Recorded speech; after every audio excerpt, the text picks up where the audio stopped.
میشه لطفاً کمی درباره روند پیشبینی هاتون توضیح بدین؟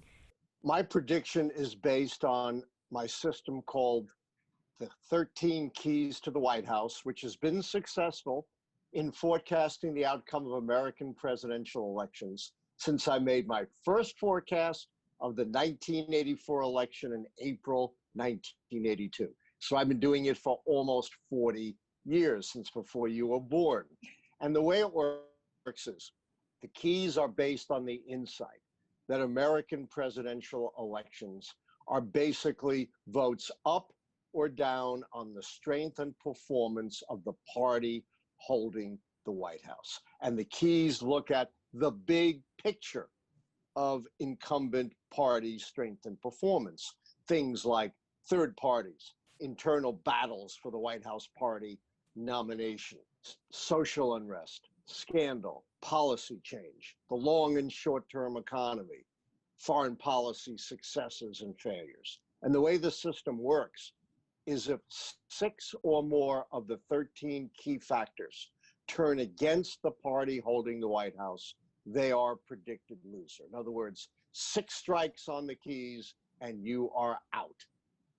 پس آیا میشه گفت که در واقع اصلا مهم نیست که رقیب ترامپ بایدن هست و شما در اصل بر اساس عملکرد خود ترامپ به این نتیجه گیری و پیش بینی رسیدین؟ That is exactly correct. It has nothing, my prediction has nothing to do with Biden and everything to do with Donald Trump's performance as president. The vice presidential pick has no impact on it. And because we're looking at the big picture, things like the economy and foreign policy and scandal, these things don't change overnight. یک سوال عمده‌ای که مردمی که از خارج از آمریکا انتخابات اینجا رو پیگیری می‌کنن دارن سیستم آرای الکترال هست. شما چطور میتونید به زبان ساده این سیستم رو توضیح بدین؟ We're the world's oldest continuing democracy in the United States. On the one hand, that's a great thing. We have great democratic traditions. On the other hand, it's a terrible thing because we're stuck with some 18th century institutions like the Electoral College. Well, the popular vote does not elect the president. In 2016, Hillary Clinton beat Donald Trump by nearly 3 million votes, but she still lost the presidency because the presidency is decided state by state. Each state gets a certain number of what's called electoral college votes, and it's those votes that elect the president, and the number of electoral college votes is equal to the number of senators, which is 2 for every state, plus the number of members of Congress. So no state has any less than 3, even states with less than 1 million people in it. And the way you elect the president then is you add up state by state the electoral college votes. So Trump loses the popular vote, but he wins Pennsylvania, Michigan, and Wisconsin very narrowly and gets the electoral college votes of all of those states, enough to give him the presidency. آیا به نظرتون با استانداردهای دنیای امروزی و مدرن هنوز هم سیستم آرای الکترال آمریکا یک سیستم انتخاباتی دموکراتیک به حساب میاد؟ It's a democratic system, but it definitely needs to be reformed. As I said, it's an 18th century system at a time when most people didn't vote, just white men with property voted. And the framers were very worried about demagogues swaying the people.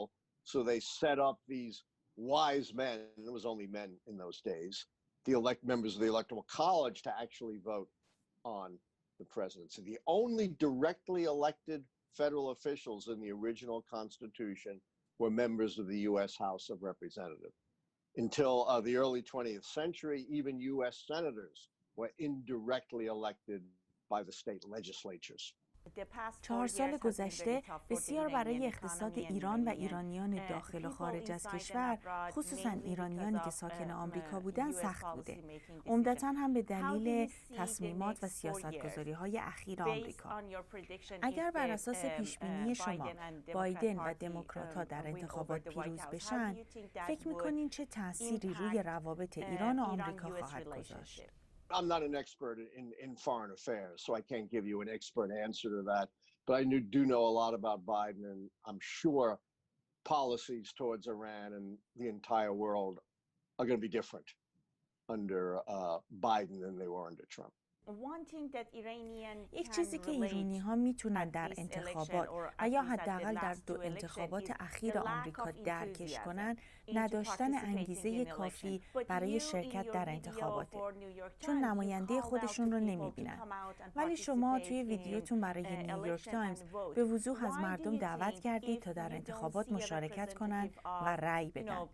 چرا فکر میکنید حتی اگر نماینده‌ای در انتخابات ندارید، تحت هر شرایطی رأی دادن ضروریه؟ This is an absolutely critical election. Donald Trump has been a precedent-shattering president.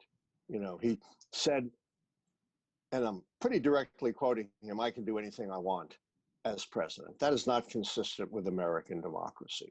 If he's reelected, he will take that supposed grant of authority and do everything in his power to be a one-man autocrat over the country. So this is a very important election. And Donald Trump and his enablers are doing everything in their power to try to suppress the vote. They depend on old white guys like me. That's their base. Well, you can't create more old white guys, but you can try to limit the Democratic base of young people like you and minorities, and that's what they're trying to do. That's why it is so critically important for everyone to vote this year. Don't just vote. Get your friends to vote. Get your family to vote. Join voter registration drives.